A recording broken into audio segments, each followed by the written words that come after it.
Hey, what's up everyone? This is a video review of the Xiaomi Mi 5.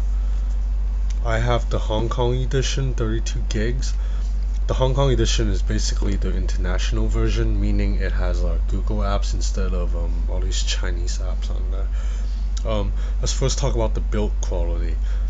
This phone's, as you can see, it's really nicely built, but you can say that about almost all flagship phones in 2016.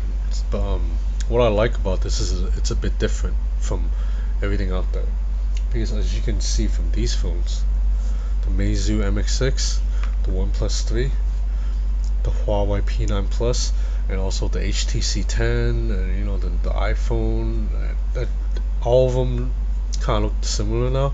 It's just a metal unibody. I mean, not that I don't like them, they feel very freaking nice, but Xiaomi looks a bit different, and I applaud them for that. This kind of actually resembles a Samsung phone, Samsung Galaxy, in that it's a glass back and a metal frame around the sides. The metal here seems to be like the lighter weight metal. It's not as heavy duty as the metal on the Huawei or on the LG V10, like the sides. This is a 5.1 inch IPS 1080p display. So 1080p is obviously not as high resolution as Quad HD, but like everyone already says, you can't tell the difference on the screen of this size. So to me, this display, it's more than enough. The outside brightness is good, indoor visibility, the viewing angles are good, and it's like very clean looking. What else? USB-C port, 2 speaker grills here, but actually only this pumps out sound. This is actually a mic, so this is like for decoration actually. Let's read off some specs. I'm just gonna read off the box. So this thing runs a Qualcomm Snapdragon 820. This is the base model, so it only has a 1.8 gigahertz CPU. Xiaomi also has 2 versions of this phone that costs a little bit more and has a faster CPU, but to be honest, I don't see the difference. The back camera is 16 megapixels. The front camera is 4 megapixels. The battery is 3000 mAh, and it's good enough to last you a whole day, because Chinese phones do a lot of they're really aggressive with killing apps, so you have to tweak the settings when you first get the phone, otherwise you're not going to get notifications and all that. This phone runs Xiaomi's Mi UI over Android 6.0, and it's not too bad. Like, as you can see, this isn't how it looks outside of the box. I've installed a theme. It's an official theme from Xiaomi's theme store, but how it looks outside the box isn't that bad. It's a bit vanilla, but at least it's simple and basic. It's not as tacky as Xiaomi's Amigo software, or even Huawei. Like my Huawei P9 right now, I use Nova Launcher because I don't like how the Huawei software looks. But this is okay. It's not the best software, but it's clean. The only big difference is, as you can see, the notification panel and the toggles are split into 2 pages. That's what Huawei does too. I am okay on this. Like, I don't hate it, but I don't love it either. Another thing I really like about the build quality is this phone uses hardware buttons, and usually I don't like hardware buttons because I find that they're a bit too sensitive and easy to touch when you're just moving the phone around.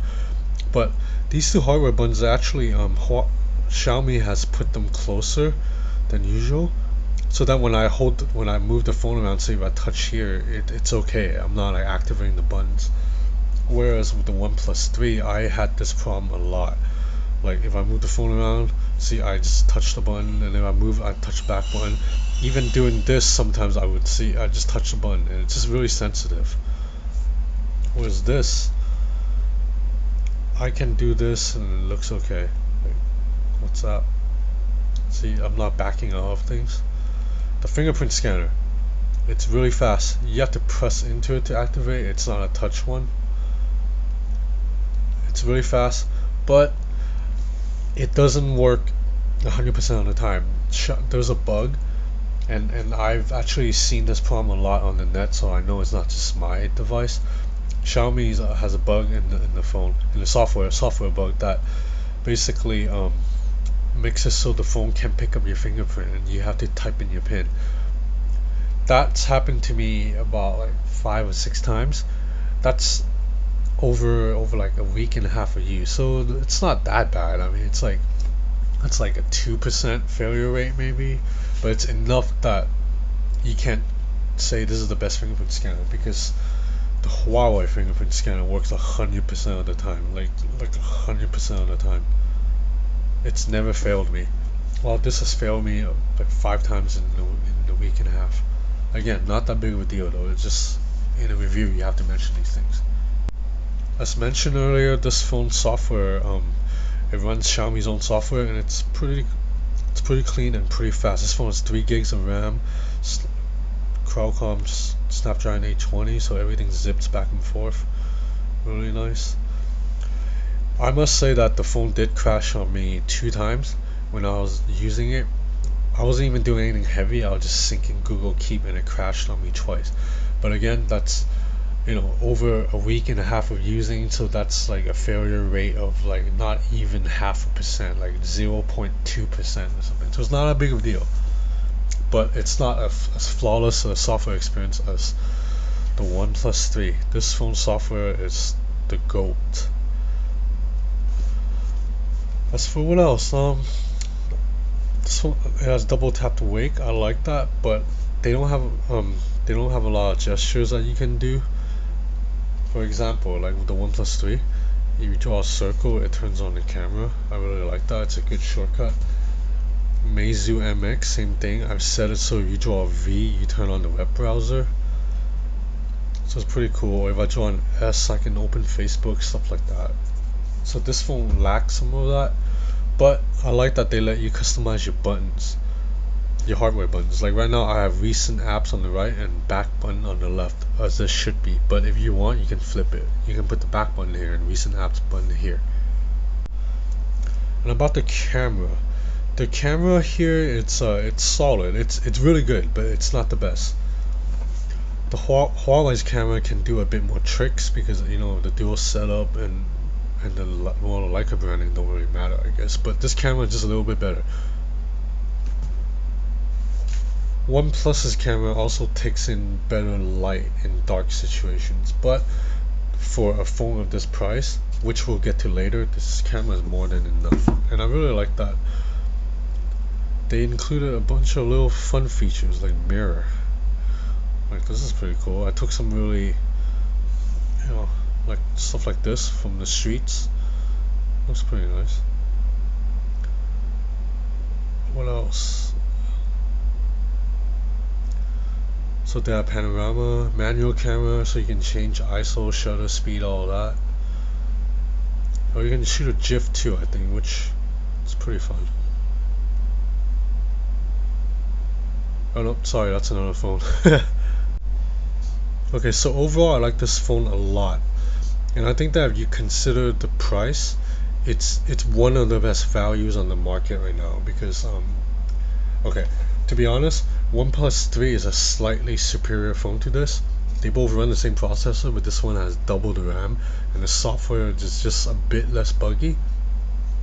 But this phone costs 400 US, aka 3,000 Hong Kong, whereas this phone costs 2,600 Hong Kong, which is 325 US dollars.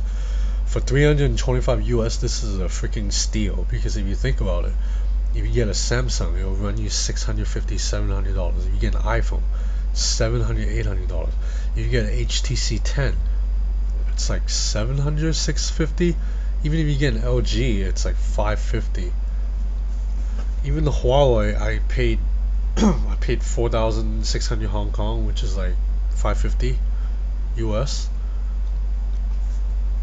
So this phone at 2,600 Hong Kong, it's a win.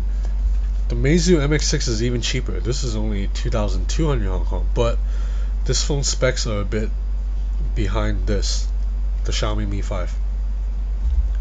So if you're on the market for a new phone, I highly recommend the Xiaomi's Mi 5. Oh, I forgot to mention, this one's really light. Because, you know, it's glass, it's not all metal. It's only 129 grams, aka 4.9 ounces heavy, so it's really light. And it fits in the hand really nice because it's only 5.1 inch. Alright, thanks for watching.